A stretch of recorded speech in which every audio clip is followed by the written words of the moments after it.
पश्चिम महाराष्ट्राच्या दौऱ्याची सुरुवात जी आहे ती मनोज जरांगे पाटील तुळजाभवानीच्या देवीच्या दर्शनाने करतायत. दादा देवीला काय साकडं असणार आहे? यांना लवकर सुदबुद्धी द्या सरकारला. मराठा समाजाच्या गोरगरिबांच्या लेकरावरती अन्याय करायले. अन्याय करू नका, लई मागात पडत. गरीब येत पण मनगटात लई ताकद आहे मराठ्यांची. तुम्ही जर असा अन्याय करायला लागले, पत्र देऊन रद्द करायचे, तर याचं फळ लई मोठं बघावं लागणार आहे. बावनकुळ्यामुळं फडणवीसांना आणि शिरसाटामुळं शिंदेला. ज्या शिंदे साहेबांचं कौतुक आपण भरसभेत केलं असं त्यांच्यावरती टीका करायची वेळ येते, कशामुळे होतं हे सगळं? त्यांनी आदेश दिलेत खाली शिरसाटला रद्द करा म्हणून.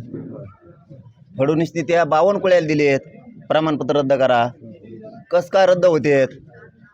व्हॅलिडिटी झालेलं प्रमाणपत्र रद्द कसं काय होतं? काय कारण आहे? 2 वर्षापूर्वी निघालेलं तुम्ही आता रद्द करताय. एवढं तर मराठ्यांना कळतं ना. आणि हेच असतं तर सहज सहज केले असते. आणि मी जर म्हणलो असतो रद्द करायलेत खरं असून, तर ते म्हणले असते आमच्यावर आरोप करतो. पत्र असूनसुद्धा तुम्ही मान्य करायला तयार नाहीत. इथंच खरा मराठा जागा झाला. त्यांनी मान्य करायला पाहिजे होतं की पत्र देऊन रद्द केलं, ही चूक झाली, दुरुस्त करतो, मराठा समाजात गैरसमज झाला नसता. पण यांनी पत्र देऊन रद्द केलंय तरी हे मान्य करायला तयार नाहीत, म्हणून मराठे जागे झाले. आपलं खरं असून आरक्षण टिकवू देणार नाहीत. आणि टिकवायचं असेल तर मराठ्यांना रस्त्यावरती येऊन यांची माज उतरावं लागणार आहे.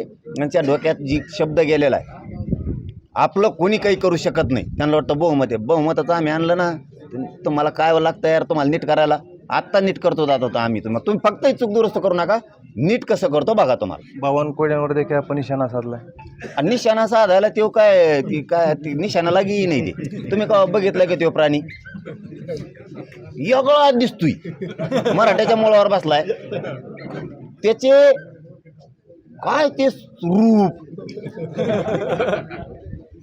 त्याच्या आईनं माऊलीनं बिचारीने लहानपणी याला फुकून दूध पाहिजे होतं, गरम पाहिजे कोण एवढं लोट झाली.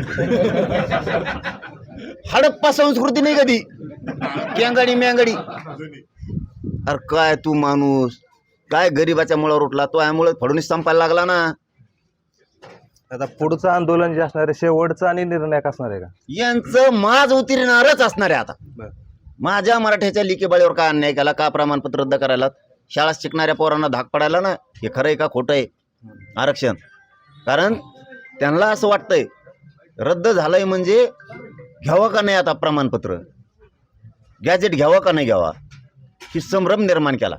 पण जेव्हा ह्या पोरांच्या सगळ्या शिकणाऱ्या पोरांच्या कानावर गेली ही गोष्ट, शेतकरी गरीब मराठ्यांच्या कानावरती गेली की आपलं खरं आहे, पण दादागिरी करून मंत्र्यांनी पत्र देऊन ह्या बावनकुळ्यांनी त्यांनी ते रद्द केले, तेव्हा मराठे खरबडलेत, जागे झालेत की अरे आपल्यावर अन्याय चाललाय मराठ्यावर, खरं असून सुद्धा रद्द करायले. निश्चितच पुढचं आंदोलन जे असणार आहे ते निर्णायक असणार. आणि या आंदोलनामार्फत सरकारचा माज जो आहे आपण उतरल्याशिवाय थांबणार नाही असं मनोज जरांगे यांनी सांगितलं. वैभव पारवे, मराठी, तुळजापूर.